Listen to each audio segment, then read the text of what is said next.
Hello madam, ఏంటి? ఈ సంవత్సరం వాటర్ లేక 1,52,636 మంది చనిపోయారన్న విషయం మీకు తెలుసా?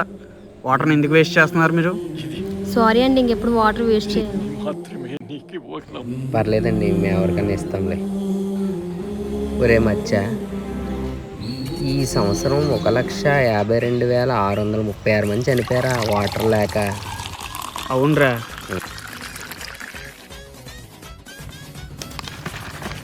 మందు తాగేటప్పుడు వాటర్ లేక డిహైడ్రేట్ అయ్యి చాలామంది చనిపోయారురా. అందుకే మనం వాటర్ని వేస్ట్ చేయకూడదు. నేను మరీ అంత